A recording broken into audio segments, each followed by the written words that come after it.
I just want to say hello, good evening, and welcome to this week's edition of Tracy Talks To. Tonight I'm going to be chatting to David Jackson, Rod Reynolds, and Chris Whitaker about their books and their journey into publication. So, firstly, I'd just like each author to say hello and introduce yourselves, tell us a little bit about who you are and what you write and your current book. So, David, if you don't mind, please. Hello, everyone. So my name is David Jackson. I've written a series initially set in New York, and then I moved on to a series of thrillers set in my home city of Liverpool. I've just written a standalone novel called The Residence. I don't know if you can see that, which says it all on the cover, really. There's a serial killer on the run, and he's hiding in your house. That came out in hardback in July and ebook. Paperback's about to come out in about 2 weeks' time. Thank you. That we can talk. We're going to talk about the resident later as well. Thank you, Rod. Hello. I was expecting a plumber. Does that mean what? Was there not Rod Reynolds the plumber? Was he not at Harrogate one year? Not maybe, and he probably was the Rod Reynolds they wanted, and I got swung in as like an extra. Sorry. But no, I didn't meet him. Okay, sorry. I don't move in the circles you move in, Trace. So you know. My name's Rod Reynolds. I'm the author of 4 novels. My first 3 were the Charlie Yates books set in the 40s in Texas and Arkansas. And then my latest is a contemporary thriller set in London called Blood Red City, published by Arenda Books. And it's about a journalist who is sent a video of a stranger being murdered, seemingly on a London train.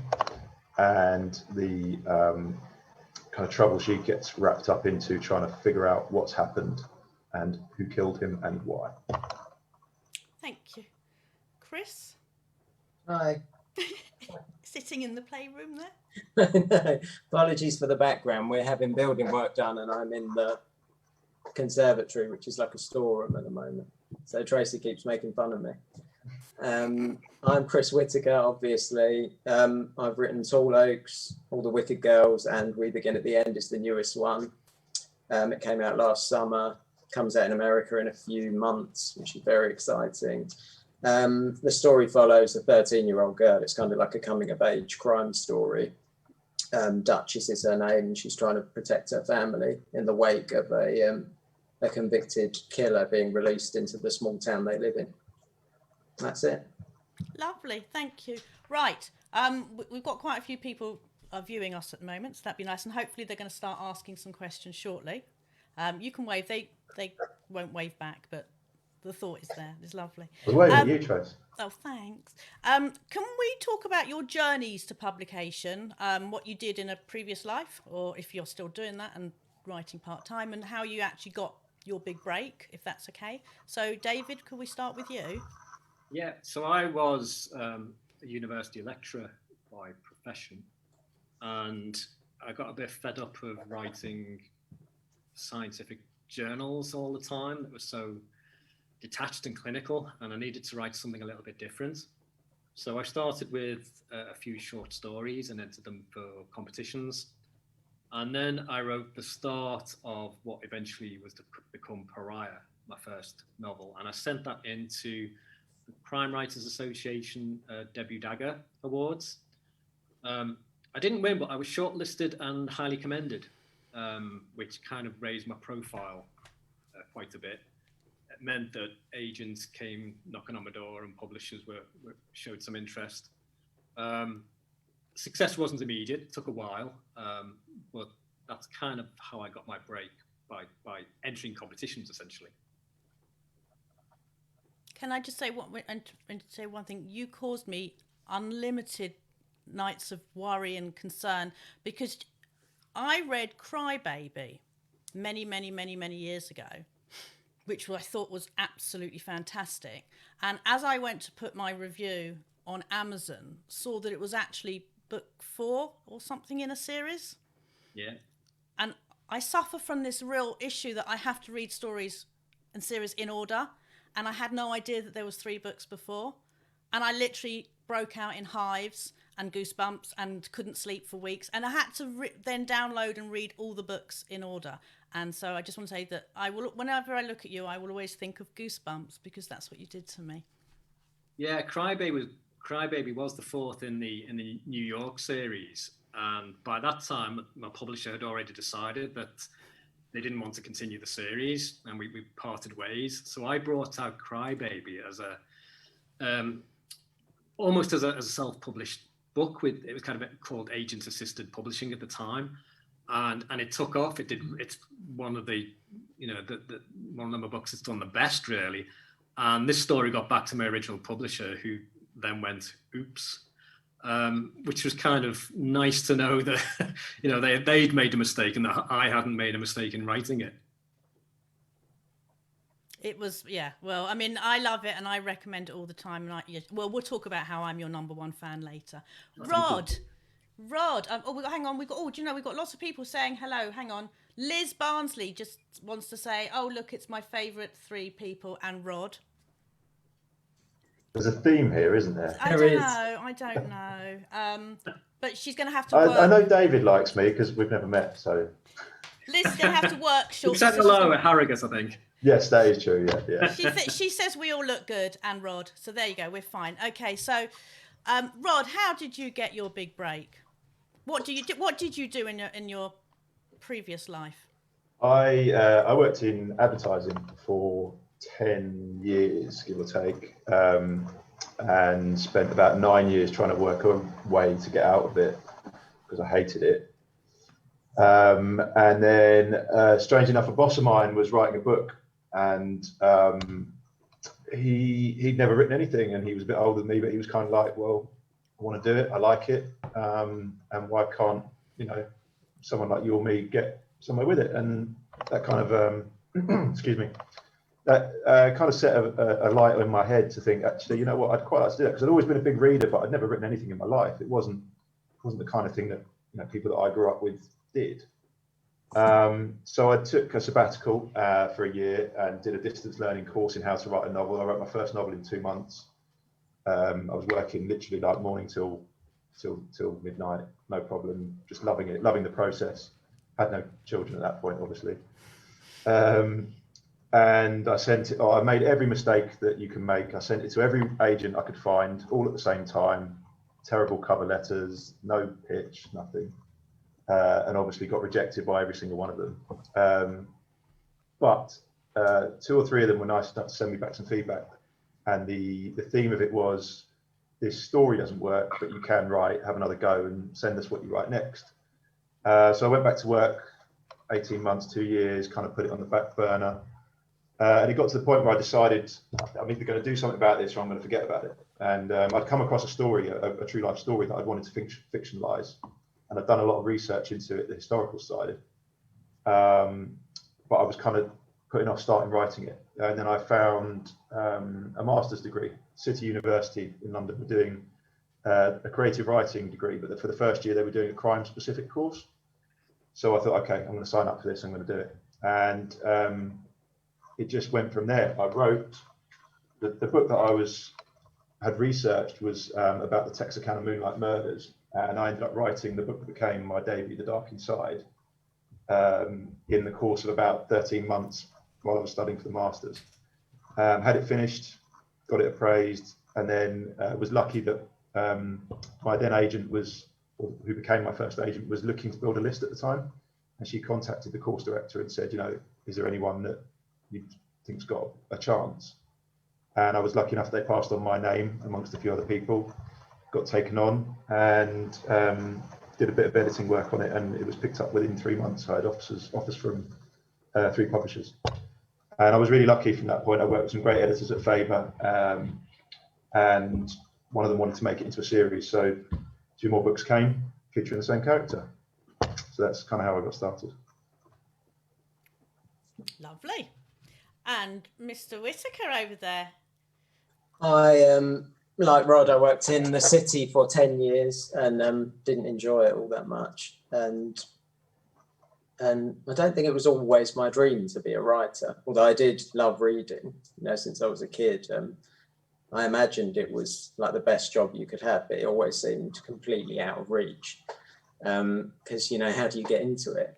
And everyone seems to struggle, don't they? You know, to find agents, things like that. It's so competitive and so difficult. And I didn't know that at the time.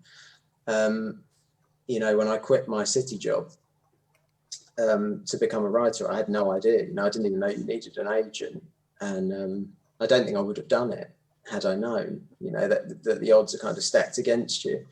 But I read a book called The Last Child by John Hart, and I loved it so much, and it was so inspiring that I thought, I'm gonna follow in John Hart's footsteps. And he quit, you know, he was a lawyer and he quit his job to write his book, his debut. So I thought, I'll give it a go. And I wrote it in a month to top Rod's 2 months. And it was really bad, though. It was. It's not a good way to write a book, I don't think. I probably spent a year afterwards trying to fix it, you know, because it was a mess. But my wife was pregnant at the time, and I needed to get a first draft done before the baby came. So that was kind of the thinking behind it. And then I started to find out how hard it is to get an agent, you know, and how you do it. So I tracked down some kind of victims, potential agents, and I messed up the pitch. You know, it was Tall Oaks, the book. I know you've read it, Tracy. And I pitched that as a YA book, which it clearly isn't. And I said, you know, I had nothing to put in the cover letter. So I just said, you know, I'm Chris Whitaker. I used to work in the stock market. I've written a YA book. Please read it. And luckily, a few of them read it, and I had some offers from there to represent me. And I signed with my agent, Kath Summerhays, who was working at WME at the time. I'm still with her now, and she's moved to Curtis Brown quite a while ago. And they're brilliant, you know, they've been a brilliant agency. And then Tall Oaks won a dagger, which Rod loves to hear about. Every time I see Rod, I bring up the dagger. Sometimes I bring out the dagger as well, Rod loves. And yeah, now 3 books on, here I am. Here you are, sitting in a little cupboard. I've got my own standard questions, but I just want to read some of these comments that have come out. Please, can you say a massive thank you to Chris for We Begin at the end? I'm not sure I'll read anything like it for a long time. I can't stop thinking or talking about it. That's your mum. So, she has read it, so I know that's not true. Now, Lisa's asked a question, since 2 of you, but it's actually 3 of you. So I'm going to say, since the 3 of you have written books set in America, did you have to spend a lot of time in the States to make them so convincing? And also, why did you choose to set them in the US? We'll start with David first, because obviously your first Callum Doyle series was set there. Yeah, well, I'd been to the States a few times, including New York, where my first book was set. But to be honest, I'd always had a fascination with both New York as a place, even before I went there, and also the types of books and films that were coming out of the US. I was a massive fan of authors like Ed McBain, you know, just Jeffrey Deaver was an example. I just loved the style of their books, how fast paced they were. And it was the sort of book that just appealed to me at the time. Just having a fascination with that kind of lifestyle.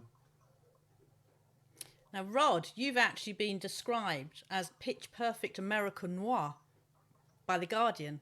Have you got that written somewhere? Have you got it framed? Everywhere. I bet you have. You've got it tattooed across your back, hasn't he?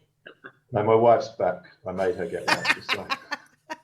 I don't even want to go there. Right. And so what? So tell us, Chris, why did you choose America at US, and why? And have you spent lots of time there? Have we just skipped Rod? Yeah, we do. Sorry, I meant Rod. I beg your pardon, Rod. But sorry, Rod. Tell us, Yes, Mr. Pitch. I'm still thinking of his wife with it on her back. That's the problem. You've put me completely off. Me too. Going back to the question. Have you spent a lot of time in the States, and why did you choose to set your series there?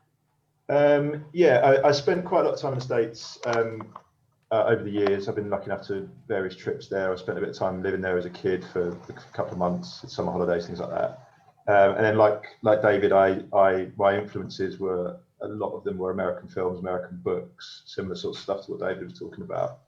The reason that specifically I set my first book there was a combination of stupidity and naivety, though, in that if you said to me now, do you want to write a book set 70 years before you were born in a place you've never visited with an incredibly distinct and idiosyncratic culture that you've got to try and nail, my answer would be no.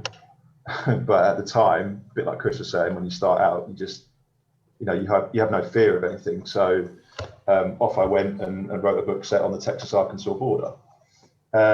Spent a little bit of time there after it. So what I did was wrote a first draft and then went out to visit the locations where the true life kind of murder case, and it's still a cold case, took place. So that involved dragging my wife and at the time 18-month-old daughter around various sketchy locations in Texarkana, particularly a nice little place called Spring Lake Park, where my daughter wanted to feed the ducks, while I had to go and see where the murder site was first. And so that was an interesting few days. And then we went back a year later and did the same in a town not far away from the second book. So, yeah. Lovely. And Chris, all of your books obviously are based in a very small town American. Mm-hmm. Have you been ever to the States? Twice. So Disneyland, yeah. I did the theme parks when I was a kid. And then I did Miami, went back to the same part again, stupidly, and just stayed in Miami for a bit and then came home again. And that was it. That was ages ago. But I'm supposed to be going to New York for We Begin at the End in March. But I don't know the rules now. Am I allowed to go because it's business? Is no one allowed to go to America from here? Does anyone know? I don't know, but I'm pretty sure we'll find out shortly. Someone will have... I don't know if you can travel. I think I read something about if you take a test, like within a few days of going. Yeah. Something like that. Then Okay. You can go. I really... Now... America. I like to read books set in America. Like David, I'm a fan, TV, film, stuff like that. But it was more than that. I find it a bit restrictive when I try and set a book in the UK. And I've tried it before. And I end up... It's because I know it. I would choose London probably, somewhere I know very well. And I just find it really difficult, to separate myself from the story. And when I move it to America, it's all of a sudden like this massive open landscape. And I'm free to tell the story that I want to tell. And the stories work there, in a way that they don't work here. Is that good enough? That'll do. So Keely lives in America, and she's saying you have to have a test pre-flight, and you have to then quarantine for 10 days. I'm presuming that means afterwards rather than all there. Is that a COVID thing or just a Chris thing? Just for Chris, yeah. But I'm sorry, I can't pronounce this. You know when there's a name you just can't pronounce? Maeve. Maeve. Maeve says, "Stay here, Chris. We need you to write another book." She's put lots of O's in that. So I really like the name Maeve. It's really cool. I think you should put it in your next book. Well, although we will be talking about your next book, but your next book, then we could perhaps put it in. Have you written short stories? Do you have any? Sorry, Alex Hawley wants to know this. What are your tips on writing short stories? I've never done it. David? Yeah, so as I mentioned before, I started off with short stories and used to enter them for competitions in writing magazines and so on. I haven't done so many lately. I did one for, what was it for? Oh, for my newsletter to get people to sign up. They got a free short story. But other than that, and I did one for an anthology that somebody was putting together. But I tend not to do so many of them now. There's a lot of effort goes into writing a short story. I don't like or read short stories personally. By the time I get into it, it's over. I think there's a real skill to it because I remember I've been asked loads of times to write short stories and I had no idea how to do it. I've read your books. I can agree. Anyway, it's unprovoked, isn't it? It's just you asked me to be on this thing. I know. Well, okay. So Can I just want to say something? Have you got your copy of your book with you there, Chris? No, I'm so rubbish. I haven't. Are you serious? No, I Okay. probably. So hang on. I Loads of just books want you next to me, know but how they're- that I have two teenage sons. Well, I have a 21-year-old and an 18-year-old, and it's really hard to ever look cool to your children ever. And Agreed. my son is at university now, and before lockdown, he was in Waterstones with some friends, and he kind of knows that I sometimes get mentioned in books, and he thought it'd be really, really cool to show someone my name, and picked up this book. Okay. I don't know if you remember what you put in the acknowledgements. I don't. You don't, shall I? Just tell you. To the book blogging community, I would love to name you all here, but feel certain I'll leave someone out.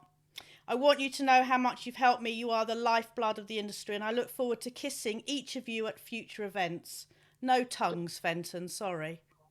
No, your son saw that. Yeah, thanks. Cheers, mate. Yeah. Okay. You can't even read what you wrote to me, and I'm not even going to read that out loud. I think we have that. It's before the watershed, so I can't read it out.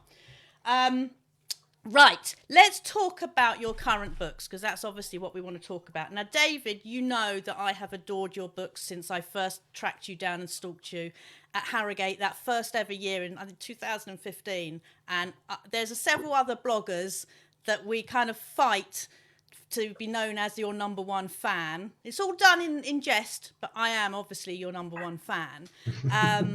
And was so excited to obviously get involved in a couple of your blog tours for you, which were just absolutely brilliant. But The Resident, let's just talk about The Resident. It went on my list of top 10 books for last year, as you know. And you didn't have to pay me to do that. I did it because I loved it. No. Now, this is a different thing for you this time, because it's no longer it's not a series. It's a standalone thriller.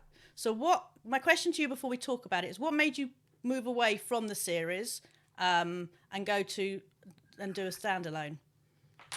A lot of it was to do with changing publisher. Series is a kind of double-edged sword, really. It's a good way of building up a loyal fan base, and I think once people if they get through all 4 or however many books you've written in the series, they really want to read the 5th. But on the downside, you get people who pick up book 4 who haven't read the previous 3 and say, well, why would I read this? It's the middle of a series. Why am I going to read this book? So it can work both for you and against you. And as I said, because I was moving publisher, because the other thing is, if you do move publisher, they don't want to carry on a series that you've set up with a different publisher, which, is understandable.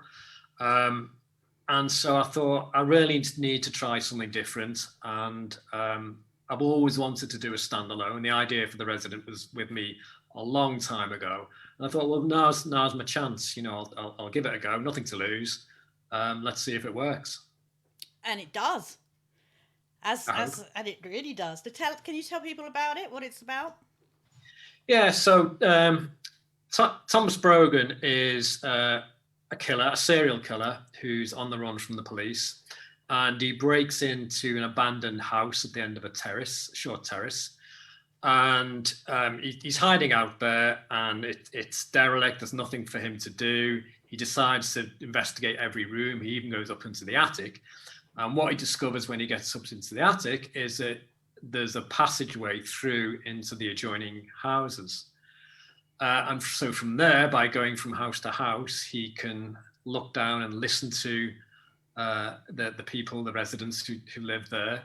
And the book is all about exploring his interactions with those unlucky residents. Now, I'm hoping it's not just me, but it probably is. But I actually quite liked your sick, twisted serial killer. I couldn't really connect with him or understand his motives, but you can't help but feel sympathy toward him. Did you write him?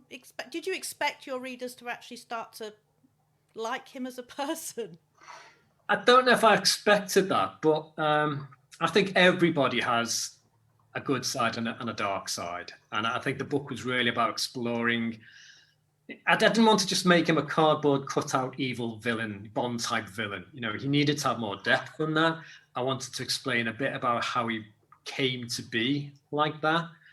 And in doing so, I think that evoked some sympathetic feelings towards him.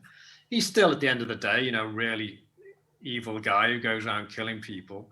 But he does have some redeeming features, and there's also some humor in the book. There's a humorous side to him as well, which I think helps lighten the mood a bit. No, absolutely. I mean, I love a sick, twisted lunatic psychopath. Anyway, and the fact that he had such a great sense of humour as well, or the humour was in it, the dark humour. I would say if anyone hasn't read this book, it's called The Resident. It's out now. It's obviously out now. Read it. It's brilliant, and you can thank us all later. So, Rod, I'm going to be honest here. I haven't read any of your books yet, but that doesn't mean I'm not going to. Now, I know that you have signed with the amazing Orenda. So anything they publish to me is gold anyway. They're phenomenal. So I will guarantee we'll be reading your book at some stage. But can you talk about your latest book with them? Yeah, sure. So as I said, Blood Red City it's about two characters actually. So you've got a journalist, Lydia, who has hit a kind of dead end in her career. She's at a national newspaper, which is where she's sort of fought to be for 10 years. But she's been sidelined into covering kind of celebrity gossip, and she's basically covering that for the website and the night shift. So it's kind of not where she wants to be. She wants to be doing hard-hitting news and that kind of stuff.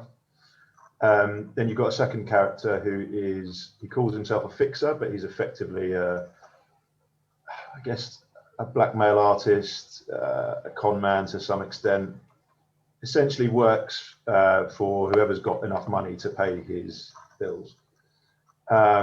And as I mentioned earlier, so Lydia gets sent anonymously this video of what appears to be someone being murdered on a tube train in London.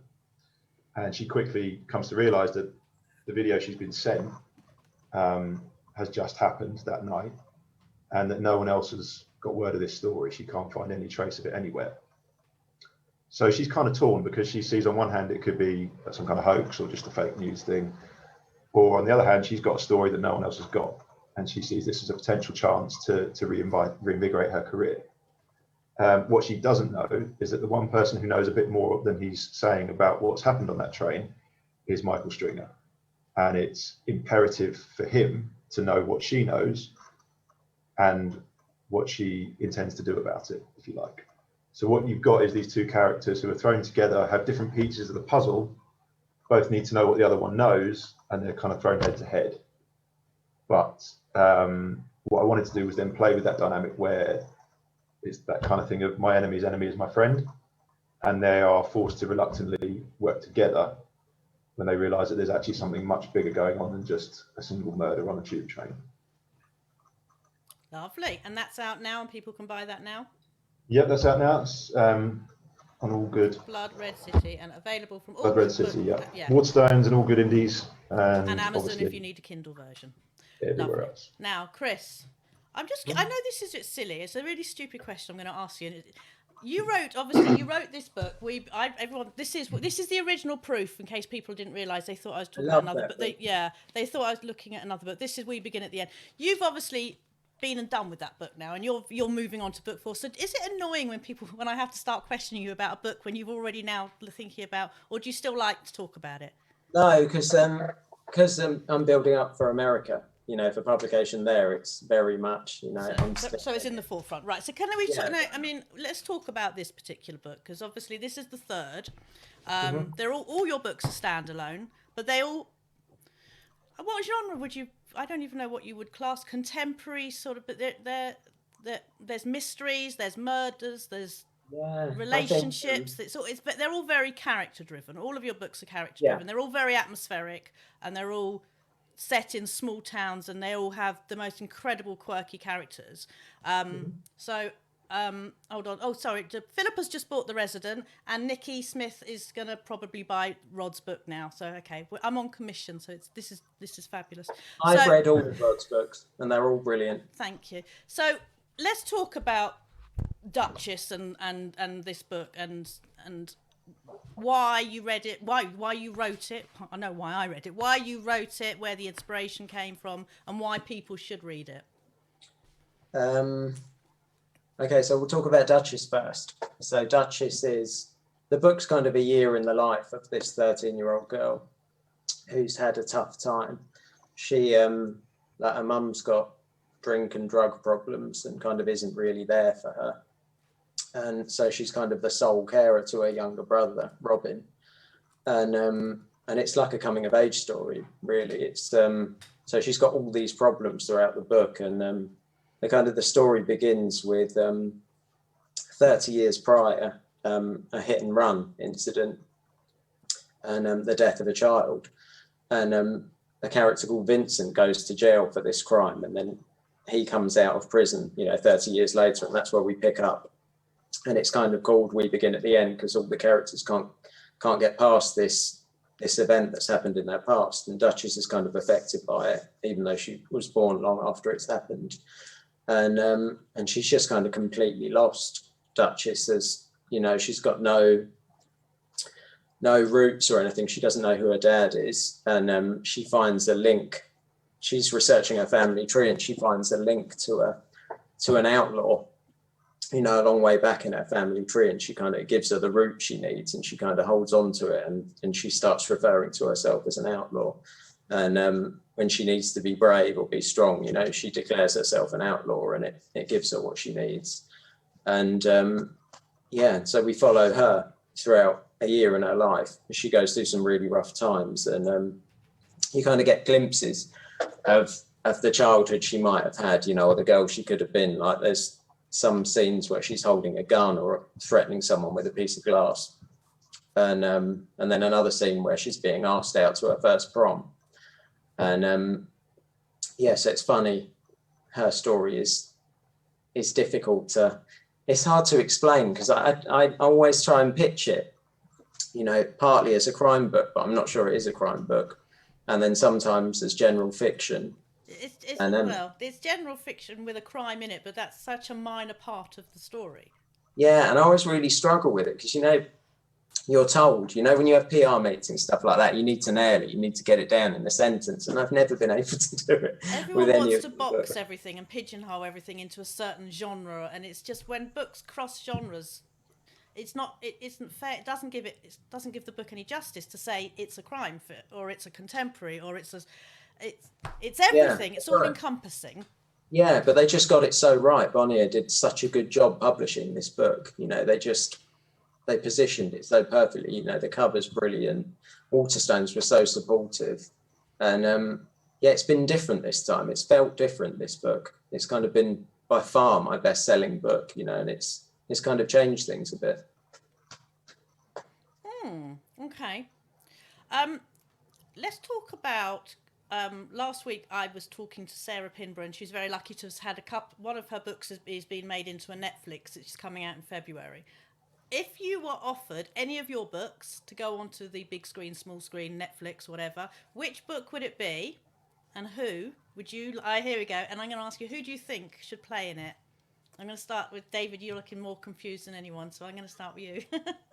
I think The Resident actually would be it. Although I have to say that I've always loved Callum Doyle. You know that he has my heart. Yeah, he's a nice guy, isn't he? An interesting guy. I think probably The Resident is probably the most. One of the things that happened for me last year was that I was taken on by UTA, United Talent Agency for Film and TV in America. We had this surreal three-way call between me, New York, and Los Angeles, and they're really crazy about The Residents. And you know what these things are like. Probably nothing will come of it, but it's a foot in the door, and if they can't sell it, then I don't think anybody can. So I've got hopes for it, but I'm not sort of spending any money just yet. We'll see what happens. Fingers crossed. I've no idea who would play. No, actually, it's a difficult one. There's so many. I can actually see that. That could be a really fun 6-part drama. Or Yeah, they something, did maybe? ask me would I want film or Netflix or TV or whatever, and I said I don't care. Yeah, whatever. You do what you Yeah, I'll take come up with whatever. the goods. I don't care. Yeah, amateur dramatics down at Watford Theatre, be fine, Yeah, whatever. even that. Rod, can you imagine any of your books or the Charlie Yates series going in the on the big screen? Would you like? Yeah, yeah. I mean, I think any author who tells you they wouldn't would be lying. But So my first one, The Dark Inside, we had some conversations with producers when that was first out, when it was pitched, and one of my favourite conversations in the whole time I've been in this business was when this first production company came back to my agent, and my agent said, "Well, look, we've had interest. They've just got a few things they wondered if we could work on." And obviously, you expect that.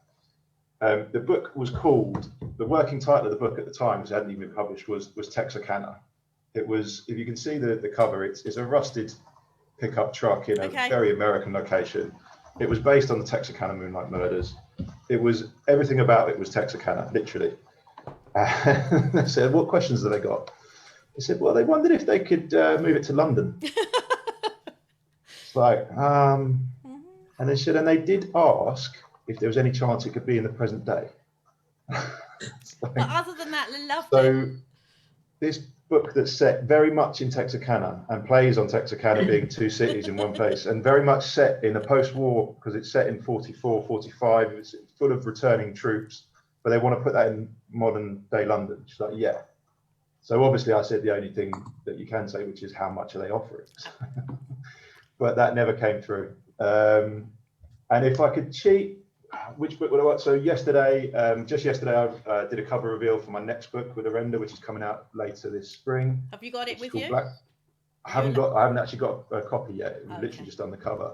You can see it on my Twitter feed or on my Facebook. And this one's set back in the States, on the East Coast, in the present day. And I'd probably go with that one just because the character that's in that, the lead detective, she's probably my favourite character I've written so far, actually.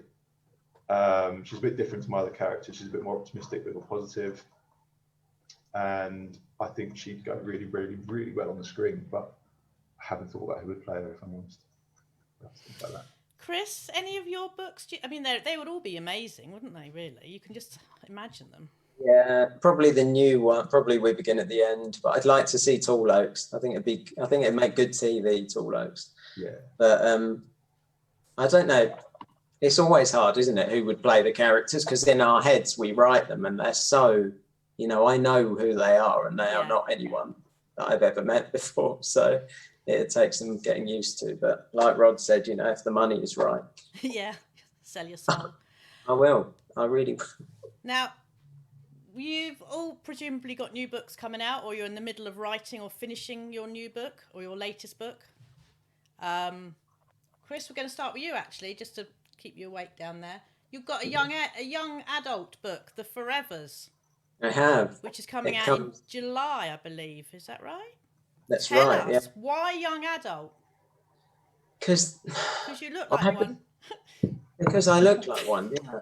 Because I want to hang out with some teenagers and feel young again. No, the police don't like that. No, as long as you're 2 meters apart, you'll be fine. No, it's so the teenagers are the stars of my adult books. They're the characters I most enjoy writing. And I had this idea, so it's set. It sounds dystopian, but it's not. So 10 years ago, they saw this asteroid coming toward Earth, and that every year they try and stop it. They tried again and again, and now we're down to the last 30 days, and we kind of follow this group of teenagers over the last summer of their lives. And it's kind of, what would you do if you could get away with anything? And they're still trying to stop the asteroid. So they don't know for sure that they will get away with what they're doing. But it's kind of a love story. It's a bit of a thriller. It's what I do, It's another one of my books. But aimed at a younger audience. But your current fan base, the olders, the the Blue Rinse Brigade, we'll still enjoy it, won't we? No, you won't get it. You won't. You're too old. No, you will. Of course you will. Yeah. Absolutely. And that's coming out in July. But in the meantime, if nobody has read any of your books, would you suggest they start at the beginning, or do you think that does? I don't mean we begin at the beginning. I mean, should we start at sort of Tall Oaks and? Hang on, I'm confused. Do we begin at the end or do I we begin don't at the know. start? Do we begin at the? Should we just tell them all just begin at the end and then go back to the beginning? They're very different books, aren't They they? are, but It's they funny. are, but they're not. Well, someone one-starred me on Amazon recently for Tall Oaks and said, I can't believe he wrote We Begin at the End, which I found funny. So they're We Begin at the End is a big book. It is a very big book. Is it your longest? Is it your biggest book? Yeah, it is. Yeah. Right. Okay. Yeah, I'll buy all of them if I hadn't read. Buy them all. I mean, I've read all three of them, and they're all phenomenal books. Now, Rod, you've just told us you've got a new book coming out, but you can't show us we have to go onto your Twitter to have a look. But what's it called?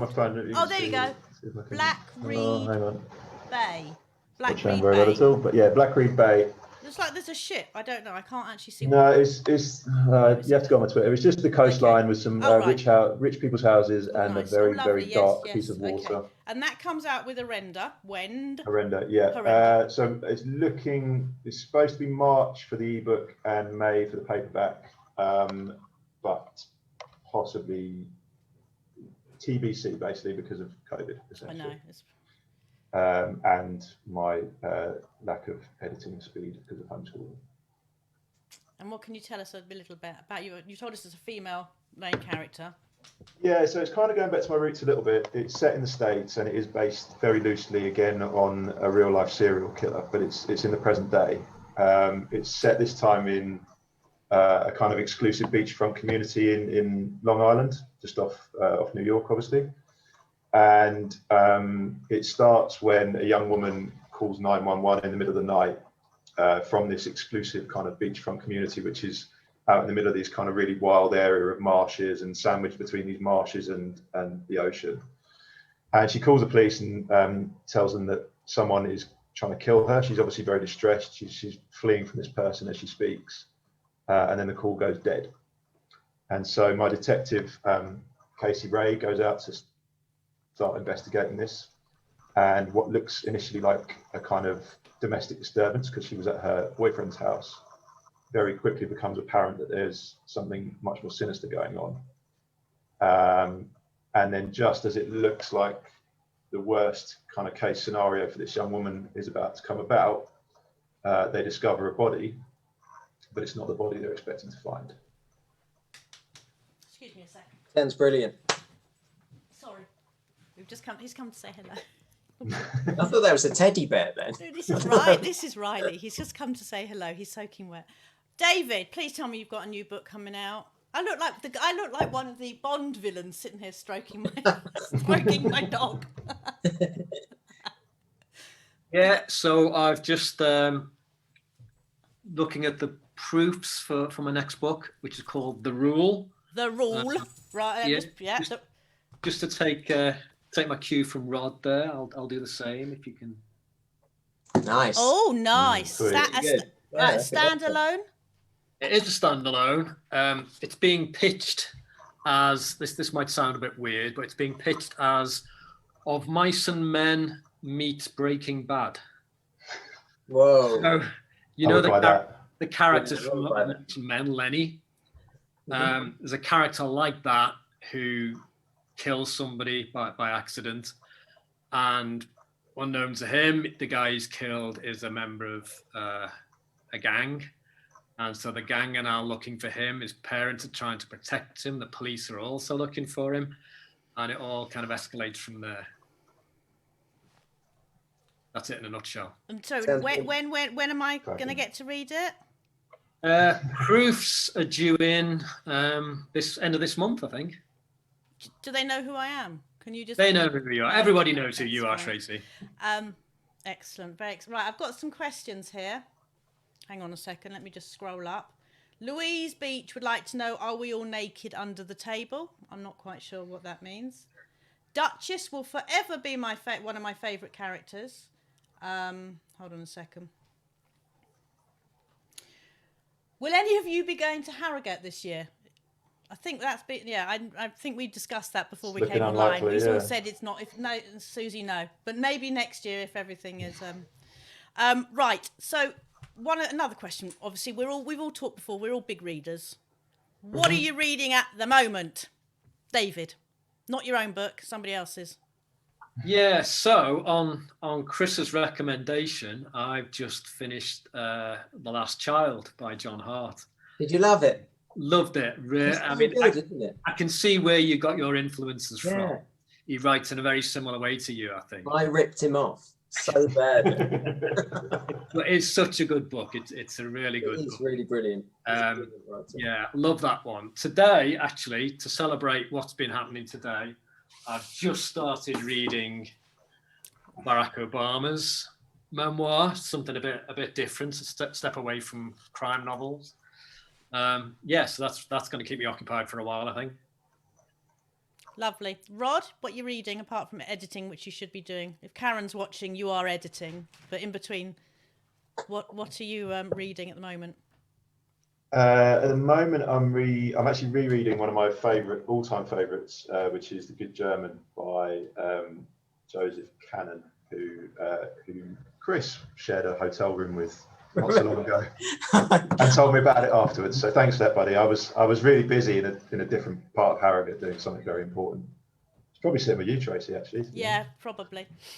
So Joseph Cannon is one of my just absolute heroes. He's just phenomenal historical author. So I'm rereading that, and I'm also reading. I just finished Blood Orange. I've been catching up on a few of the really big books of recent years. I love Harriet Tice.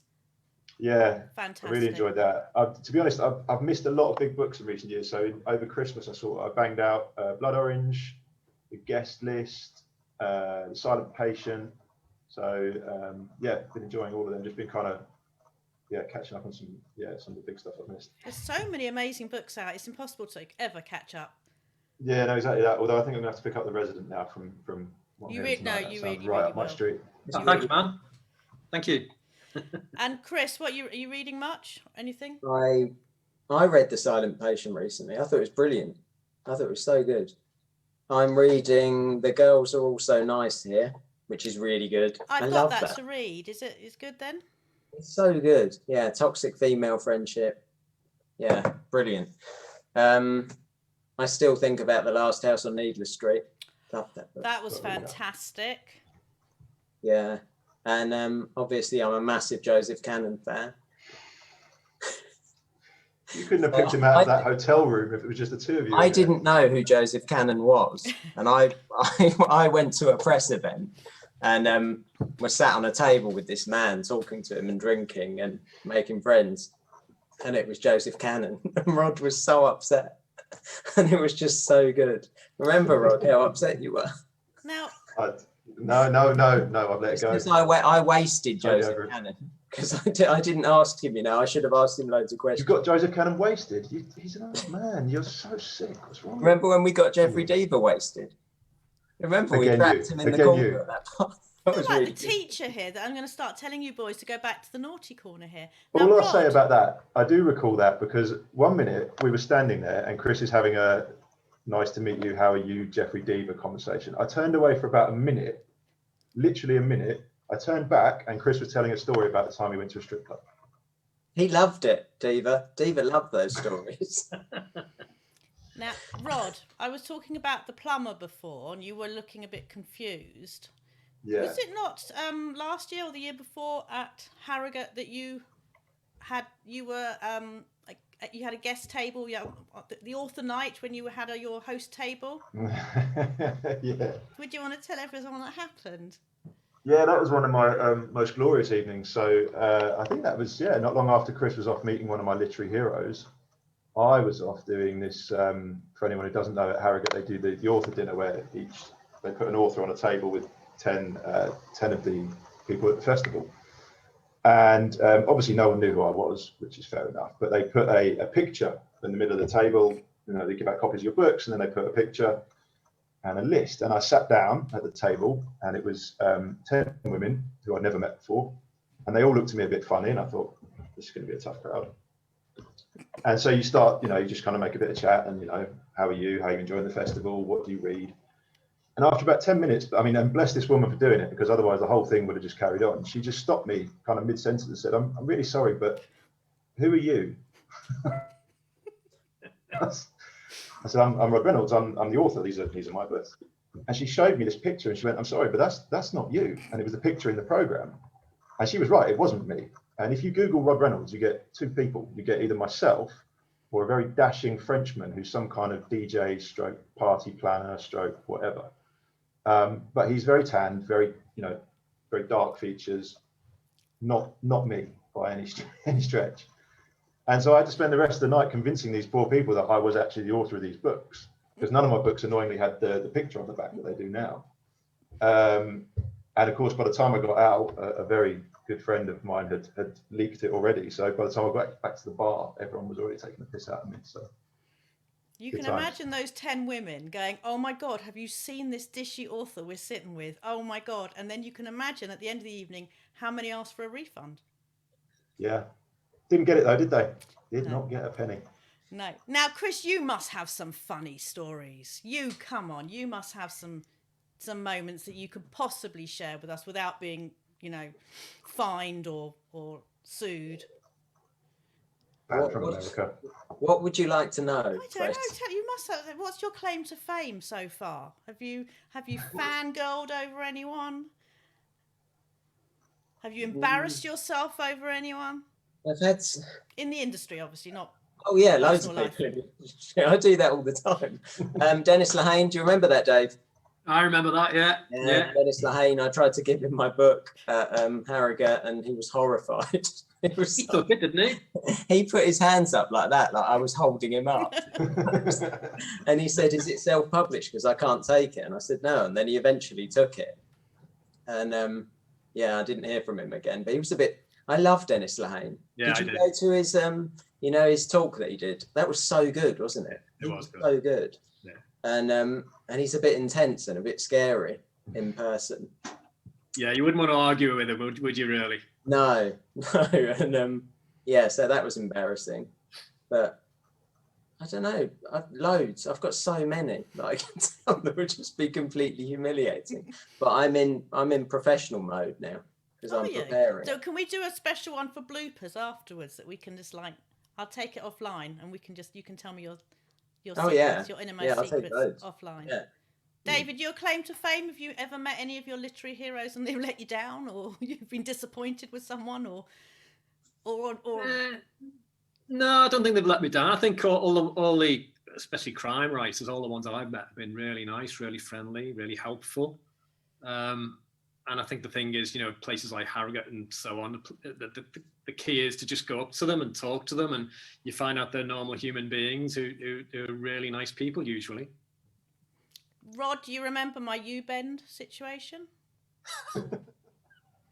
How on earth could I forget? That was so embarrassing. Poor Greg Hurwitz never got over it.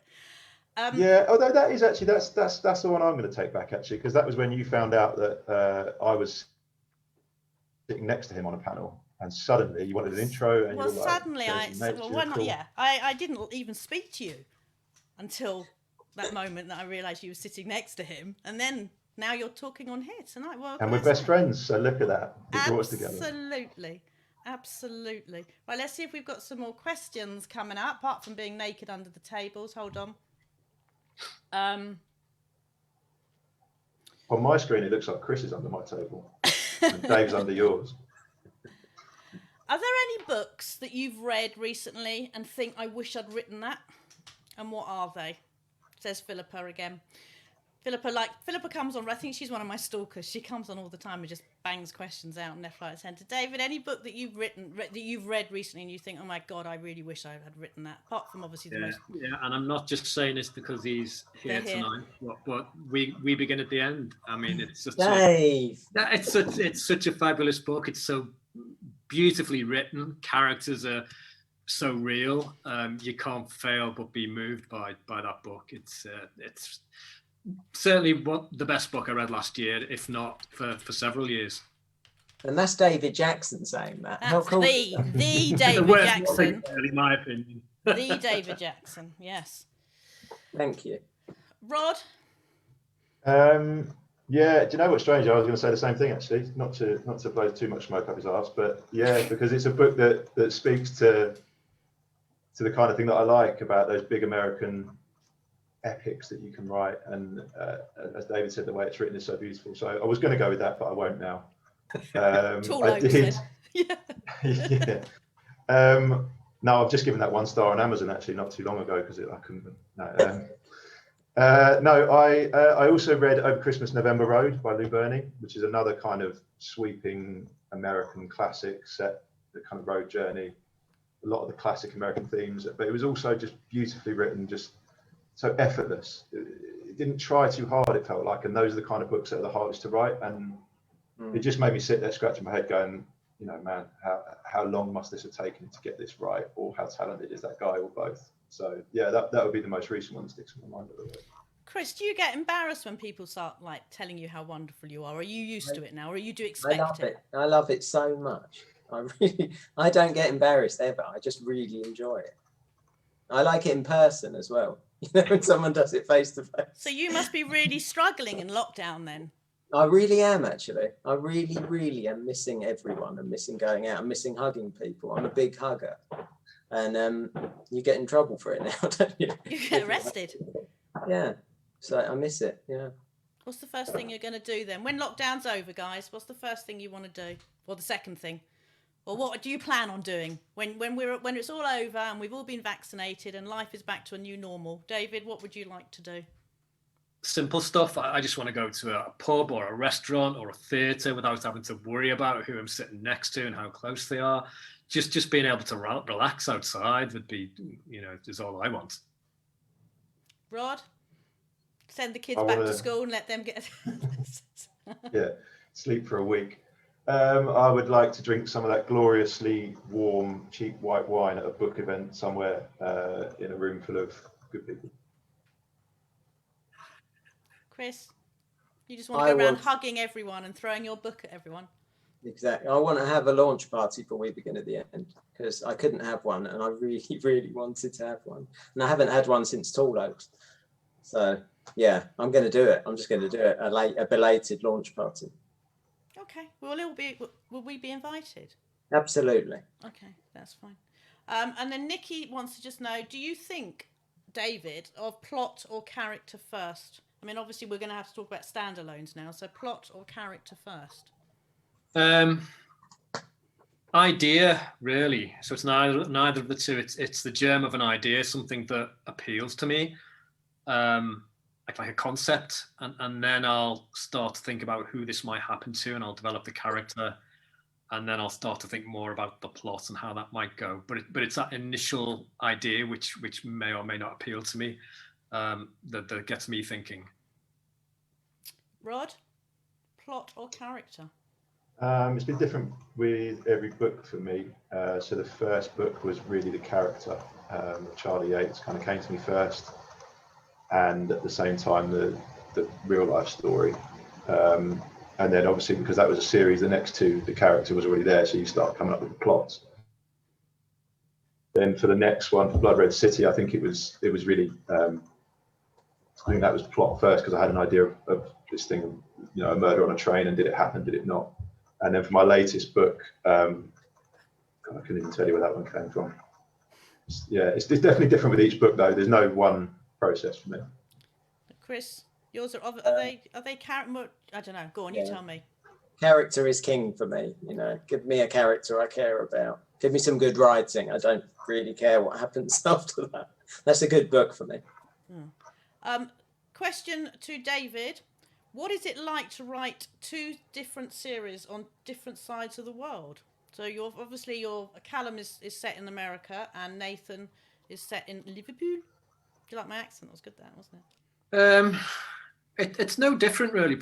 As Chris says, if you can develop your characters enough that you know them, then I don't think it really matters where in the world it is, so long as you can be convincing. Obviously it's got to be authentic. If you're going to give them an American accent, it's got to sound right. You've got to use all the American spellings and so on, that kind of thing. But that's the mechanical side of it. As I say, I think if you know your character, then you can put them anywhere. Right. It's 2 minutes to 9, so I'm just going to ask you both if you can all just recommend me a book you've read recently, any book over the last 6 months that you've read, and why. So we're going to say, Chris, not your own books, obviously. Anybody else's book? Well, now I'm going to have to think of something, aren't I? I'm going to go. This is difficult. I'm going to go for Rod's back catalogue because you haven't read one. Okay, fine. I shall read that then. Rod. Thanks, man. Any book? Well, aside from the ones I've already mentioned, you might have read it already, Magpie Lane by Lucy Atkins. I haven't. It's actually on my wish list. I would highly recommend that. Yeah, that one's set in Oxford. Quite different to the type of books I've been talking about previously, but it just grabbed me. And again, it's what Chris was talking about. The characters in it are so just breathtakingly real. Yeah, that would be Lucy Atkins, the Magpie Lane. Lovely. Yeah. David? I think I'm going to have to come back to We Begin at the End. I know it's had a lot of plugs today, but it deserves yet another one. It's the winner. It's the winner for me. So if you haven't read it, you should really read that book. Okay. Well, another question from Philippa. I told you she is. There is a restraining order, but unfortunately, it doesn't work over the internet. Chris, do you think there could ever be a sequel to We Begin at the End? I think if the money's right. No, I don't. If I could have if I had something credible to do with them, with the characters, but I don't think so. Would you ever do a series, Chris? I don't know. If the money's right. I don't think I could do it. I don't know if I could do it. I think it's because it's taken so long to write the last couple of books. It's like I need to start from scratch again. I need to breathe again and do something different. Never say never.